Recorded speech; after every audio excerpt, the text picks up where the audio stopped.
I have been struggling, to say the least. These past 2 weeks have been really hard. Hey guys, if you haven't been here before, my name is Andrea and my mission is to help others take back control of their health. In today's video, I'm just updating you guys on my 90-day carnivore experiment.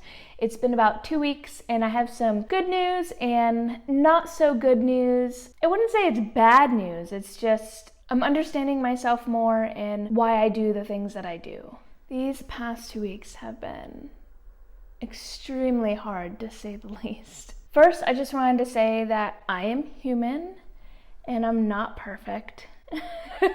Surprise, surprise. Most of you know that I have been carnivore, animal-based for about 2 years now. And the reason I'm doing this experiment is to slowly add things back in strategically, because before, when I went carnivore, the whole reason was for me to reintroduce food to see which foods work best for me and which ones don't. But unfortunately, it kind of got out of hand and I was just kind of adding things in one day at a time. I still stuck to about 90% carnivore, but I would have potatoes and keto treats and things like that. So ended up starting not to feel good again, and I just wanted to see maybe if I could do 90 days with no sweeteners. Since I started this way of eating, I've always had sweeteners, whether it was my electrolytes or any kind of keto treats or anything like that. So I wanted to see if those were actually affecting me or not. So this 90-day experiment, I have removed everything except ruminant meats and salt and water. The first week of this was absolutely horrific. I thought I was losing my mind. I don't know if this was a sugar withdrawal or anything like that. I really wasn't consuming that much sugar. If I was, it was coconut water or honey or something like that. And I would never go over 75 grams of carbs a day. But the first week, I was so emotional and so irritable. And I was also exhausted. I napped almost every day. I don't know if it was because I was sad or because I was actually fatigued. So I actually have been using a red light for about 2 years now, and for the past couple months, I've not used it as regularly as I should been. So I started doing the red light again, and it definitely made a world of difference. So definitely think my mitochondria was struggling, trying to switch over to fat adaptation and all that stuff. So the red light definitely helped with my fatigue and just upping my sodium and electrolytes a little bit. There were 2 days that I had messed up. Like I said before, I am human. One day I just could not control my cravings and I did have a tablespoon of honey. And then the next day, instead of having honey, I went to butter, and then I kind of weaned myself off. So I just, those 2 days where I kind of had to substitute or kind of get over the hump. What I found interesting was consuming those foods did not make me binge or crave more. What I figured out what makes me binge is when I'm stressed. So last week there was a couple days that I had a kind of emotional couple days with school and some other things going on, and I was kind of stressed. I wanted so much more food and sweets and keto treats, and I was like, that's it, I'm gonna go to the store, I'm gonna buy chips, and I'm gonna binge, and I'm gonna do these things.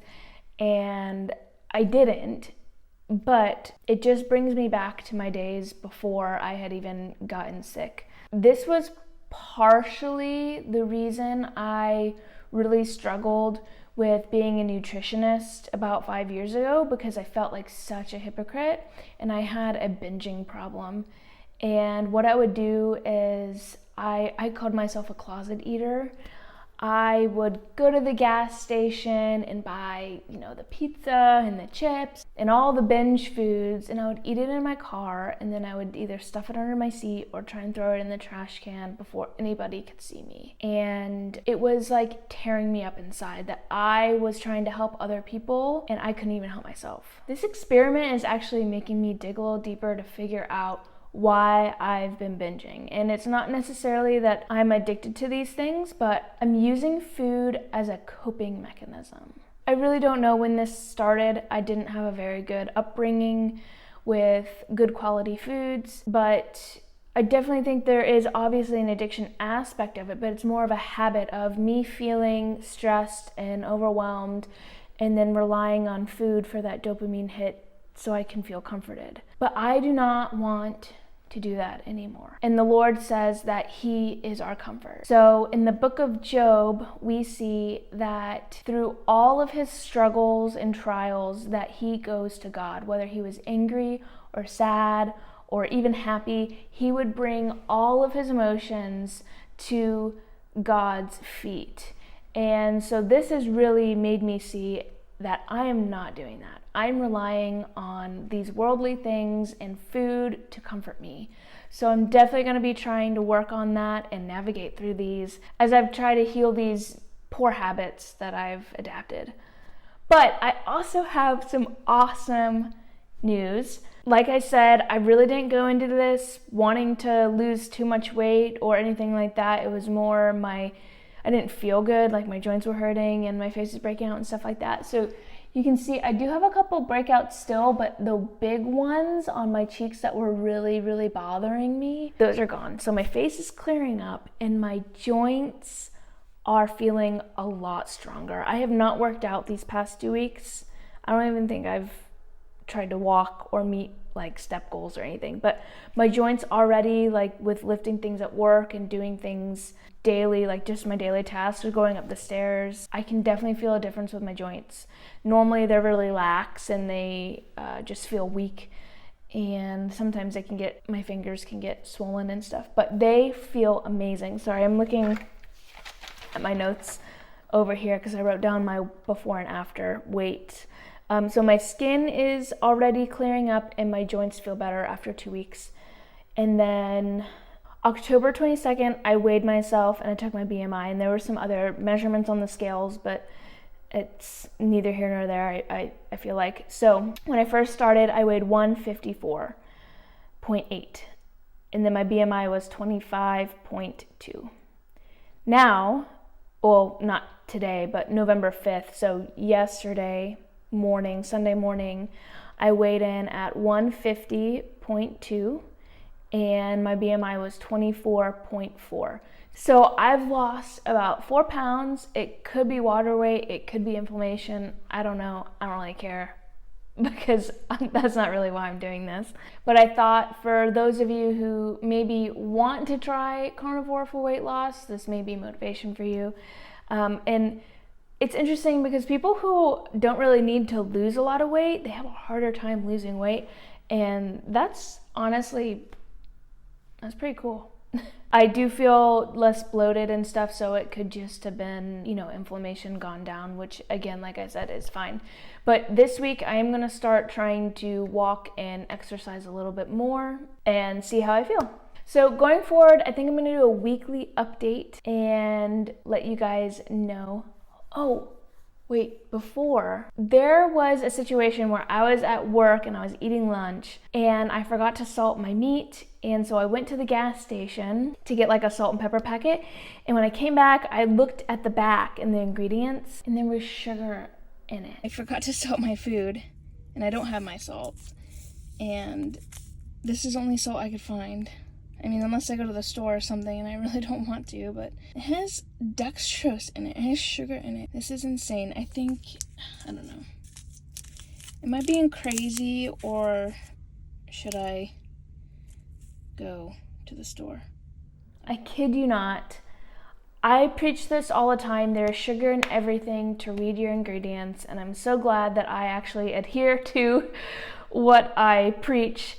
And sure enough, there was sugar in these salt packets, and I decided to actually go to a different store and grab some salt. I ended up going to the store because I just couldn't do it. This is only salt that I could really find that was decent. I don't really like Himalayan salt, but I usually use Redmond's or Celtic sea salt, but I couldn't find any, so I normally carry salt on me, but I didn't have any, so that happened last week. But it's so important to read your ingredients. It really is. They put sugar in everything. You know, some people say, oh, it's not that bad, it's just a little bit here and there. Well, a little bit here and there adds up. It really does. If there's sugar in your table salt and sugar in your drinks and sugar in your meat, it really does add up. So that's a big pet peeve of mine, just to learn and read ingredients and learn what this or ingredients mean. I think it would really serve you in a beneficial way going forward for your health journey. So like I said, going forward, I'll be doing once a week weekly updates to let you guys know how I'm doing. But if you guys have any questions, comments, concerns, or any of those, or would like to talk about maybe some eating disorders like binging, I would love to chat about those things. I've been listening to some podcasts about binge eating and eating disorders because it's really interesting how we can really rely on food for our comfort and not lay it at our Creator who has designed us to do it that way. So if you enjoyed this video, please like, share, and subscribe. And as always, remember to eat your steak.